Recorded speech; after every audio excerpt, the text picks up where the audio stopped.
pengertian dan penanganannya pada deadlock. Tidak menunggu lama, kita langsung masuk ke dalam pengertiannya, yaitu yang pertama kali kita bahas yaitu tentang deadlock, karena no preemption ini adalah bagian dari deadlock, jadi kita bahas dulu. Di sini deadlock adalah keadaan di mana dua program memegang kontrol terhadap sumber daya yang dibutuhkan oleh program yang lain. Tidak ada yang dapat melanjutkan proses masing-masing sampai program yang lain memberikan sumber dayanya, tetapi tidak ada yang mengalah. Deadlock yang mungkin dapat terjadi pada suatu proses disebabkan proses itu menunggu suatu kejadian tertentu yang tidak akan pernah terjadi. Dua atau lebih proses dikatakan berada dalam kondisi deadlock bila setiap proses yang ada menunggu suatu kejadian yang hanya dapat dilakukan oleh proses lain dalam himpunan tersebut. Di sini kita masuk karakteristik deadlock, yaitu karakteristik deadlock ini ada 4, yaitu yang pertama ada mutual exclusion, yang kedua ada hot and wide, yang ketiga adalah no preemption, dan yang keempat adalah circular wait. Di sini saya akan membahas tentang no preemption. No preemption adalah sebuah sumber daya hanya dapat dilepaskan oleh proses yang memilikinya secara sukarela setelah ia selesai menggunakannya. Proses yang menginginkan sumber daya tersebut harus menunggu sampai sumber daya tersedia tanpa bisa merebutnya dari proses yang memilikinya. Jadi no preemption ini yaitu termasuk karakteristik deadlock, dimana kalau kita misal sedang ngeprint misalnya ngeprint banyak file, kan yang lain itu menunggu, jadi harus satu persatu gitu ngeprintnya, nggak boleh yang terakhir kita klik itu langsung ke print, nggak boleh. Itulah proses namanya deadlock. Di sini saya akan membahas tentang penanganan no preemption.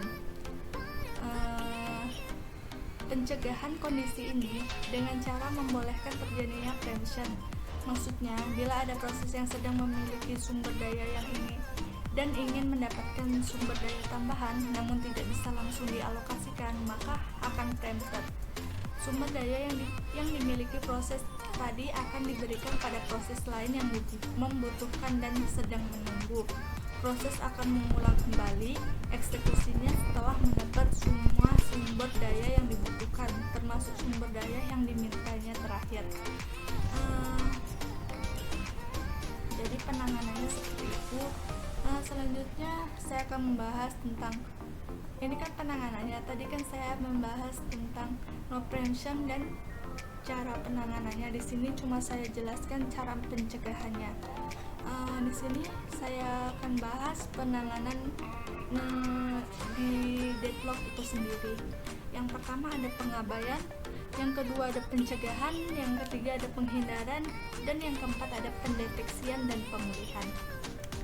Jadi penanganan deadlock yang pertama itu pengabaian. Maksud dari pengabaian di sini adalah sistem mengabaikan terjadinya deadlock dan pura-pura tidak tahu kalau deadlock terjadi.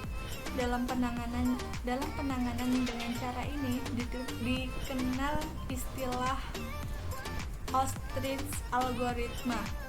Pelaksanaan algoritma ini adalah sistem tidak mendeteksi adanya deadlock dan secara otomatis mematikan proses atau program yang mengalami deadlock.